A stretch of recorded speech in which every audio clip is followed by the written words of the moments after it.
Seja bem-vindo, James Onick, muito bom te ver. Bom te ver.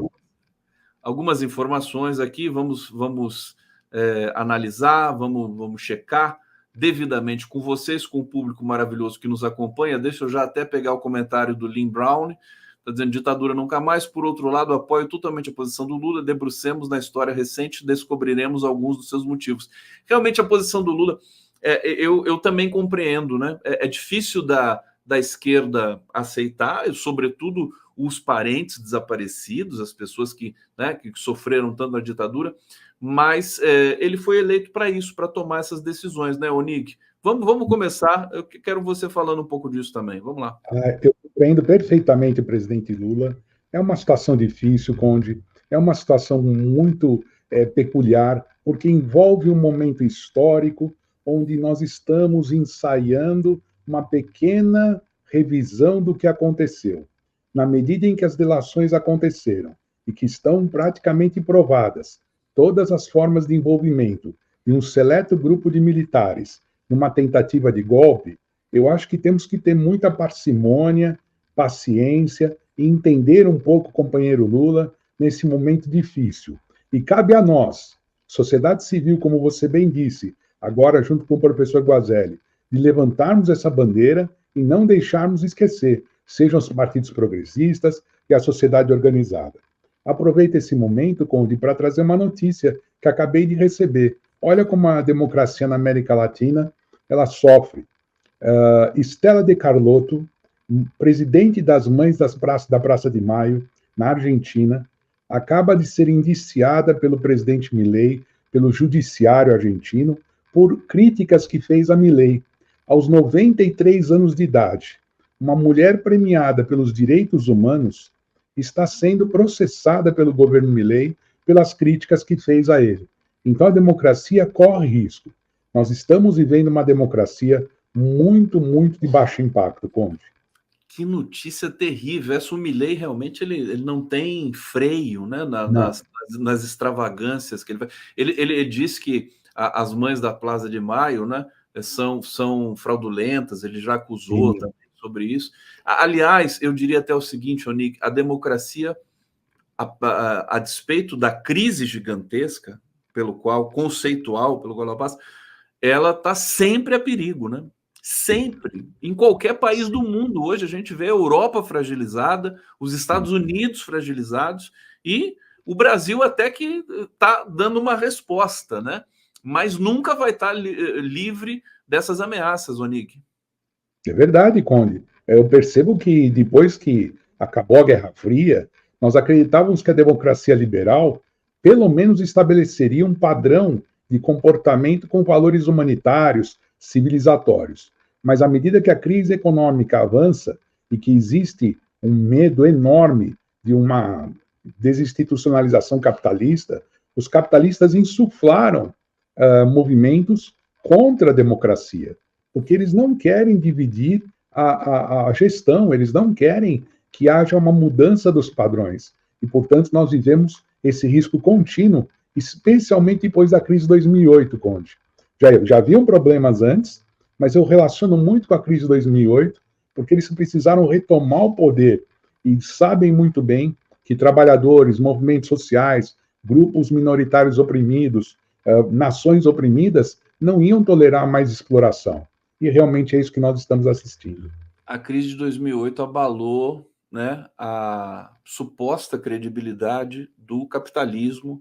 Sim. E das democracias liberais, né? Eles tiveram de dar uma resposta. Interessante você conectar esse episódio com aí a nossa crise presente, inclusive também na ascensão da extrema-direita. James Onick, vamos falar um pouco da geopolítica aqui do Cone Sul.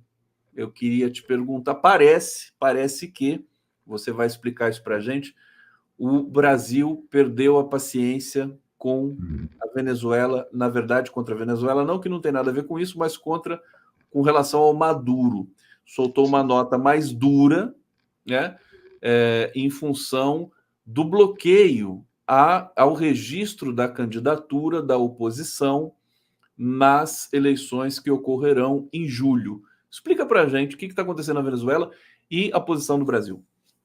Conde, o Brasil não está, de forma alguma, rompendo ou criando algum imbróglio para a Venezuela, mas sim está falando mais duro, porque no ano passado o presidente Lula recebeu Maduro num encontro privado para preparar uma conversação com o governo dos Estados Unidos, a fim de evitar que as sanções continuassem. De certa forma, nos bastidores, tanto o embaixador Celso Amorim, até mesmo o Mauro Vieira, o nosso ministro das Relações Exteriores, e todo o corpo de Itamaraty, junto com o presidente Lula, atuaram para destensionar as relações com os Estados Unidos, favorecendo, então, que a contrapartida exigida pelos norte-americanos foi uma eleição em que incluísse os candidatos de oposição. Isso acabou levando a uma conversação entre Maduro e parte da oposição, numa reunião que ficou conhecida como Acordo de Barbados. Eles voltaram de lá muito tranquilos, os americanos levantaram algumas sanções contra a Venezuela, mais uma vez o Lula correu para apagar um incêndio, que foi a questão de Essequibo. Então eu queria também relacionar isso com uma certa arrogância do presidente Maduro, que olha para o Brasil como aquele que tem que emprestar apoio de qualquer monta, em qualquer situação. Infelizmente, a política internacional não funciona assim. A política internacional exige respeito, especialmente por aquilo que foi acordado. Então, eu entendo que o Itamaraty se sentiu um tanto quanto traído. O presidente Lula se sentiu um tanto quanto traído, porque além de evitar a candidatura, ou seja, não aceitar o registro da candidatura da nova candidata oposicionista, o que aconteceu é que esta semana, Conde, alguns dias atrás, Nicolás Maduro criou o governo de Essequibo, um governo simbólico. Olha que loucura! Essequibo, que fica nas Guianas, e ainda está nas Guianas, e que havia sido acordado em não ter nenhum tipo de ação militar ou mais ostensiva, o governo Maduro, para insuflar as massas, simbolicamente criou um governo estadual da província de Essequibo. Isso tudo tinha sido acordado com o Brasil. O Brasil foi um grande fiador disso tudo. E essas saias justas devem ser aparadas, creio eu, mas tem que ser colocado em pratos limpos. E pratos limpos nós corremos atrás, ajudamos. Não houve a complementação do acordo, e aí está. As sanções voltaram, dia 30 de janeiro, e agora devem aumentar à medida que houver desconfiança em relação às eleições. A gente vê a boa vontade do Brasil, do Lula, do Celso Amorim, em trazer a Venezuela para a cena internacional de novo, para que a Venezuela tenha interlocução, tenha credibilidade internacional, mas o Maduro não tem jeito, né? É uma figura realmente complicada. É importante você dizer essa questão do Lula ter se sentido traído, né? Porque o Lula tentou ligar para o Maduro ontem e não foi atendido, e o Maduro não retornou. Depois dessa negativa, o Lula autorizou aquela nota, que foi refutada pela Venezuela, dizendo que o Brasil é serviço de recado do Estado americano. A gente sabe, Onig, que o Lula e o Itamaraty e o Brasil, eles não vão escalar essa tensão. Mas, pela nota da Venezuela, eu senti que o Maduro vai querer escalar para tirar dividendos eleitorais nesse próximo ciclo ali na Venezuela. Como é que você entende isso? Quer dizer, ter o Brasil como inimigo para o Maduro agora, internamente, pode auxiliá-lo, né, a reunir mais forças ali. É a regra básica da questão do inimigo externo e inimigo interno, né? Sim, sim, Conde. Ele vai instrumentalizar essa nota, infelizmente. E se nós observarmos na letra, a nota, palavra a palavra, ela ainda reforça a ideia de que o Brasil é contra as sanções à Venezuela, de que o Brasil é um país que apoia a Venezuela integralmente, mas não pode deixar de pontuar que houve uma falha, uma situação. Falha é talvez uma palavra muito simples, Conde, mas uma situação que não estava pautada nos acordos de Barbados, onde oposição e governo iam discutir os registros de uma forma mais democrática. Tanto é que, alguns meses atrás, o presidente Lula foi malhado porque defendeu Maduro e a democracia venezuelana. Malhado. A mídia brasileira praticamente tirou o couro do Lula, porque ele falou, olha, do jeito que a gente olha que a democracia, ela pode ser relativa. E está absolutamente correto, não falo isso por ser simpatizante do governo. Há uma relativização. E isso é muito importante a gente poder entender, porque à medida que o Maduro toma essas posições, e eu achei muito indelicado da parte dele dizer que a nota brasileira parece que foi ditada pelos Estados Unidos. Essa indelicadeza não se faz com quem sempre esteve ao lado dele e só pediu atenção a um detalhe, que é a questão da registro da candidatura da oposição seja levada a bom termo para que a situação não fique no ar.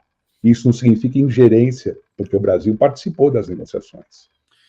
Eu fico pensando, eles podiam ser mais inteligentes, né? Eu vejo quer dizer, sabe, deixa a pessoa se registrar, meu Deus, deixa competir, que medo é esse? Fica uma coisa tão constrangedora. Enfim, José Carlos Faria está aqui dizendo saudações tricolores ao bravo mosqueteiro Onig, sempre onisciente e onipresente nos canais progressistas. Obrigado, Zé. Grande Zé Carlos, obrigado, meu querido. Onig, você já dormiu em alguma embaixada? Não. Eu já almocei, jantei algumas convidado para alguns eventos, raramente, né? Gostaria de ter sido mais convidado, mas dormi não. Especialmente numa embaixada que eu acho que eu sei que o senhor Conde está querendo chegar. É isso que eu estou pensando? Lógico, né? Eu estou com vontade de dormir numa embaixada, não sei, me deu essa vontade, assim, sabe? O Conde, esses dois aí, Urban e o Bozo, que dupla, que dupla. O Orbán, ele representa justamente essa democracia, como é que eles chamavam? Democracia iliberal, né? Uma ideia que foi final dos anos 90, democracia de baixo impacto, e que o Orbán já foi primeiro-ministro com 35 anos na Ucrânia, jovenzinho, e depois voltou agora num período de 10, 12 anos ininterrupto. Não, 13 anos ininterrupto. Então, se a gente parar para pensar, se o Orbán é o ídolo do Bozo, então a gente pode dizer que ele também ia querer ficar 13 anos. Eu lembro de um detalhe, com essa amizade deles, teve um detalhe que eu estava lembrando ontem, até fui conferir a data, para ver se eu não estava enganado, eles se encontraram em Buenos Aires. Sim, na posse do Milei. Isso, eu estou achando que foi lá. Ô Orbán, você pode... vem cá, deixa eu falar uma coisa aqui para você. Eu vou aí, hein? Vou dormir. Alguma coisa estava sendo combinada. Humilhante as imagens, né? O Bolsonaro se rastejou para se esconder como um rato. Meu Deus, que coisa humilhante. A gente viu, o carro ficou esperando na frente da embaixada, né? 5 por 5 minutos. O segurança teve que sair, bater palma. O jornalista do The New York Times disse que o chanceler, né, o embaixador húngaro, estava muito tenso nos períodos antes, né? Ou seja, não estava querendo receber, vai querer essa bomba aqui dentro da embaixada. Chegou lá, tudo improvisado, pediu pizza. Enfim, é uma coisa constrangedora, mas é do feitio do Bolsonaro, né? Exato, está dentro do script que ele usa sempre, né? Fazer essas pataquadas, deixar a situação constrangedora para todo mundo, e ele se pinta como vítima. Esse que é o pior, né? Ele se pinta como vítima. E isso, lógico, abala muito as relações diplomáticas Brasil e Hungria. Muito. Porque, assim, como é que você vai recepcionar alguém que está sob investigação com passaporte apreendido? Então, peraí, não é que você está dando espaço para um bandido, não se trata disso, mas no mínimo, é de bom tom que a coisa seja esclarecida e o embaixador, mais uma vez, se calou, não abriu o jogo e nós sabemos que existe uma conspiração. Então, nós temos embaixador israelense tripudiando aqui, embaixador húngaro fazendo essas coisas. Então, a gente precisa tomar muito cuidado, viu, Conde? Onig, não é uma situação tão singular, né, de ex-presidentes indiciados, condenados e tudo mais, procurando abrigo em embaixada, né? Na Não, América Latina mesmo, nós temos alguns exemplos desses. Não sei se você lembra de algum exemplo desse pelo mundo, de embaixada? Correia, Correia. Correia, Evo. O Evo também se abrigou, né? Evo, Correia. Em outras situações, eu não lembro especificamente, mas no Líbano, várias vezes governantes entraram em embaixadas durante a Guerra Civil, entraram em embaixadas estrangeiras para se abrigar. É uma situação bastante complexa, mas que ocorre. Agora, diplomaticamente, e dentro da tua especialidade, o direito internacional, o Bolsonaro pode receber ofertas de asilo, né? E ele pode avaliar isso, e o Estado brasileiro também avalia. Como é que funciona essa questão de oferta de asilo e aceite numa situação como essa? Ele pode se dizer perseguido, pode se dizer sem direito de defesa, e, portanto, ele pode buscar asilo dentro de alguma embaixada. Mas, o que está acontecendo, Conde? O processo judiciário, por isso que é bom ver o Folena falando, é muito bom. Tem que ir na linha. O que não deixaram o Lula ter direito, nós vamos ter que dar direito para esse imbecil, para que quando ele for encarcerado, não restar uma dúvida. Não restar uma dúvida. Até nisso ele teve vantagem, né? Você vê? Você vê? É uma coisa impressionante as armadilhas que a gente vive dentro do regime democrático. Mas nós temos que conviver com ela. Nós temos que conviver com isso, porque assim nós permitiremos que ele não use o argumento de restrição de defesa para poder pedir um asilo. Agora, no caso da Hungria, é por isso que ficou feio. Não teve nada, foi na surdina. Foi algo muito mal organizado. E talvez a coisa pudesse escalar, Conde, porque me parece que a manifestação na Paulista foi logo em seguida.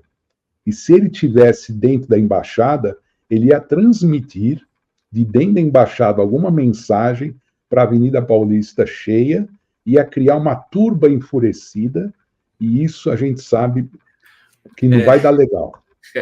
Vamos ver o que o Alexandre de Moraes vai fazer. Tomara que ele seja tão rigoroso como foi com o Mauro Cid, né? O Mauro Cid chegou ali para depor, já estava preso. Quero ver. Sai desdizendo, não dá. James Onig, deixa eu pegar o comentário aqui do Rocilei Ponzi Lacqua, está dizendo: o Intercept diz que a Igreja Universal apoia Maduro. É verdade, né? A Igreja Universal está se instalando lá, não sei, tá com um acordo ali. Você sabe disso? Sei, Conde. Infelizmente, a gente tem que lembrar um outro detalhe. Nicolás Maduro é aliado fiel dos grupos neopentecostais na Venezuela. Ele criou o Dia do Pastor, ele disse que as igrejas precisam ter espaço nas decisões.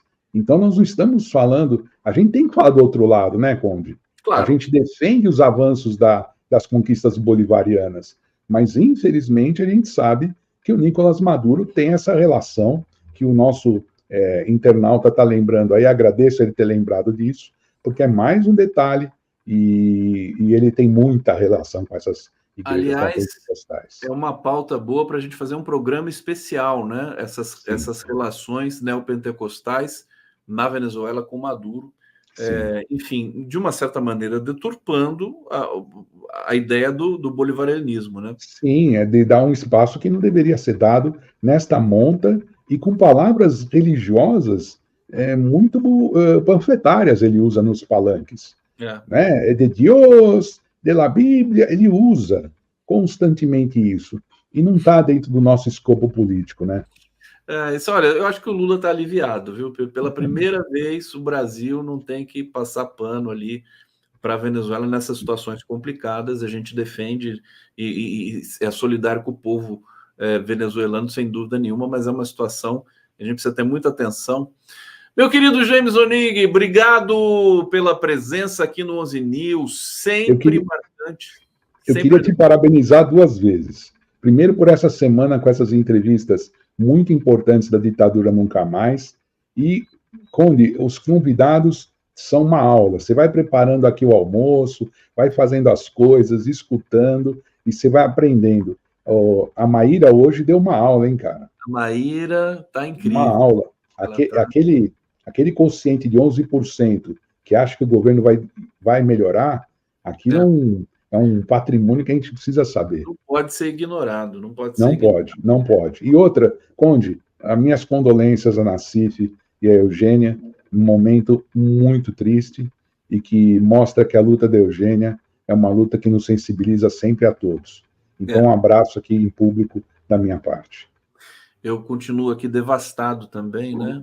A notícia terrível, o filho da Eugênia Gonzaga, Vinícius, o Vini, portador de Down, né? Teve dengue hemorrágica, estava internado acho que há uns 10 dias, e hoje, aliás, de ontem para hoje, não resistiu.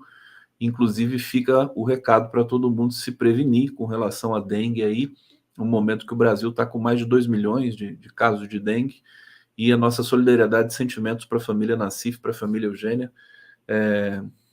Enfim, momento muito difícil. Agradeço a todos que nos acompanharam hoje aqui. Continuem com a nossa programação. Amanhã estaremos de volta com mais um 11 News. Obrigado, Onig.